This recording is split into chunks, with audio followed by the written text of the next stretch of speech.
Eh, udah ada tulisan record nggak? Udah kan? Udah. Udah ya, aku mulai. Assalamualaikum warahmatullahi wabarakatuh. Waalaikumsalam warahmatullahi wabarakatuh. Perkenalkan, nama saya Rifqah Zahirani, NIM 20234015, Program Studi Perpustakaan dan Ilmu Informasi, Fakultas Bahasa dan Seni, Universitas Negeri Padang. Jadi, saya di sini akan menjelaskan materi psikologi, yaitu mind mapping.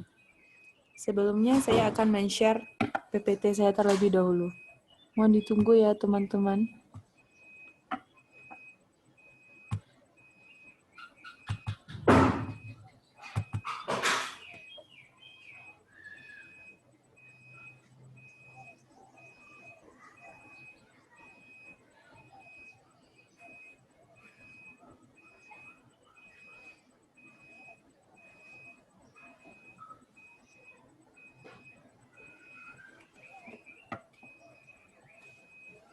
Coba salah buka.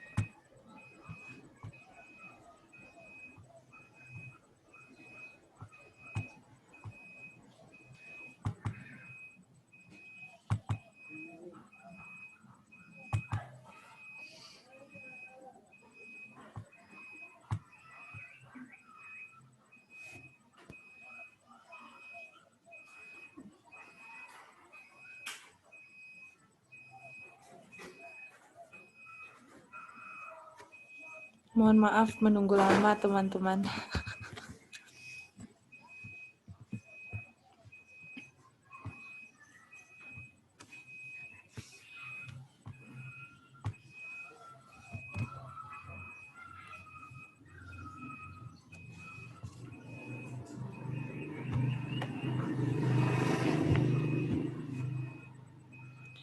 Baiklah, sebelum kita membuat mind mapping, tentu kita harus mengetahui apa sih itu mind mapping.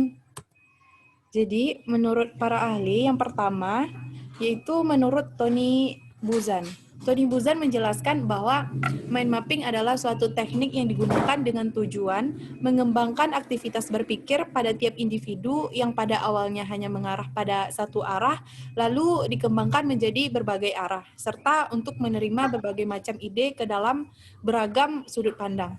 Mind mapping itu sendiri akan mengembangkan konsep. Udah kamu record. Sorry. Ulang ya. Sebelum kita membuat mind mapping, tentu kita harus mengetahui apa itu mind mapping.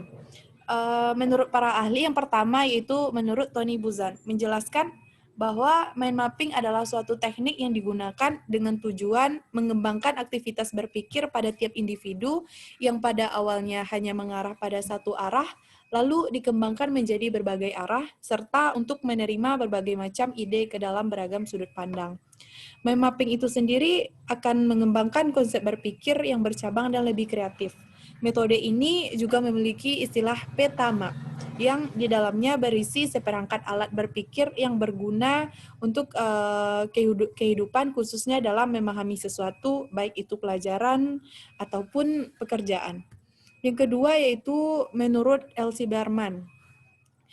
Silberman berpendapat bahwa mind mapping adalah suatu cara berpikir para murid yang sangat kreatif dalam menghasilkan berbagai ide dalam suatu pelajaran yang saat itu sedang dipelajari, seperti mencatat pelajaran atau cara yang kreatif dalam merencanakan suatu penelitian baru. Selain dari itu, menurut Caroline Edward, menjelaskan bahwa mind mapping adalah suatu cara yang efektif yang dinilai paling efisien dalam hal memasukkan atau mengeluarkan berbagai macam informasi dari otak. Sistem ini merupakan suatu sistem alami yang dilakukan oleh sistem kerja manusia, sehingga kapasitas dan juga potensi dari otak bisa dimaksimalkan. Selanjutnya yaitu, apa sih manfaat mind mapping? Yang pertama yaitu membantu proses pembelajaran. Seperti yang kita sudah singgung sedikit sebelumnya, bahwa mind mapping mampu membantu setiap penggunanya dalam memahami suatu konsep maupun materi baru secara lebih menyeluruh. Kenapa? Karena saat seseorang sedang membuat konsep mind mapping, maka orang tersebut seakan-akan dipaksa untuk mampu mengkoneksikan konsep baru dengan konsep yang sebelumnya sudah ada. Setelah mind mapping itu selesai dibuat, maka akan lebih mudah lagi bagi seseorang untuk memahami dan juga menghubungkan antara suatu konsep dengan konsep lainnya. Hal tersebut nantinya akan membantu proses pembelajaran secara lebih baik, tidak berat, dan juga tidak membosankan. Yang kedua yaitu lebih produktif. Salah satu manfaat paling utama dari penerapan mind mapping adalah penggunaannya akan mampu menggambarkan berbagai metode yang tepat dan diperlukan dalam suatu proyek. Ketika gambaran tersebut bisa divisualisasikan menjadi berbagai metode yang tepat, penggunaannya akan mampu memperbaiki apa saja yang harus ditempuh. Yang ketiga yaitu meningkatkan kreativitas. Saat penyusunan mind mapping, setiap penggunaannya akan membuat peta bercabang dengan berdasarkan kategori yang tersedia. Agar lebih menarik, umumnya mind mapping akan dihiasi dengan gambar atau warna yang menarik. Proses tersebut akan merangsang cara kerja otak kanan manusia. Oleh karena itu, fungsi lain dari mind mapping adalah meningkatnya daya kreativitas setiap penggunanya. Dan yang terakhir, manfaat dari mind mapping yaitu meningkatkan pemahaman. Saat berada pada suatu rapat misalnya, atau brainstorming terkait suatu proyek misalnya, tidak jarang kita juga menemui berbagai permasalahan yang kompleks. Selain itu, mind mapping adalah cara yang mampu membantu setiap penggunanya dalam memahami konsep masalah permasalahan yang sangat kompleks. Selanjutnya yaitu jenis-jenis dari mind mapping. Yang pertama, mind mapping silabus, atau yang biasa disebut dengan mind mapping makro, adalah suatu jenis mind mapping yang mampu membantu dalam memvisualisasikan apa saja yang harus dipelajari. Umumnya, mind mapping ini disusun dengan ukuran yang besar dan ditempel di dinding. Yang kedua yaitu mind mapping bab, adalah suatu jenis mind map yang dibuat dengan berdasarkan berbagai rangkaian bab yang sudah dipelajari. Tapi mind mapping ini harus meringkas berbagai poin penting atau intinya saja agar lebih mudah untuk diingat. Dan yang terakhir yaitu mind mapping paragraf. Mind mapping paragraf adalah jenis mind mapping yang mampu memberikan informasi lengkap. Ya, karena selain mampu melihat berbagai ringkasan dari setiap bab yang ada, jenis mind mapping paragraf ini juga bisa memberikan informasi secara detail. Kemudian kelebihan utama dari menggunakan jenis mind mapping ini adalah bisa disusun dalam suatu buku teks kecil. Dan selanjutnya yaitu cara membuat mind mapping. Yang pertama yaitu siapkan media yang ingin digunakan. Untuk membuat mind map kita harus menyediakan media seperti secari kertas atau papan tulis atau media lainnya. Tapi lebih disarankan untuk menggunakan media yang berbentuk landscape, karena media landscape akan lebih memudahkan kita dalam membuat mind map, khususnya jika mind map tersebut ingin dikembangkan lebih baik.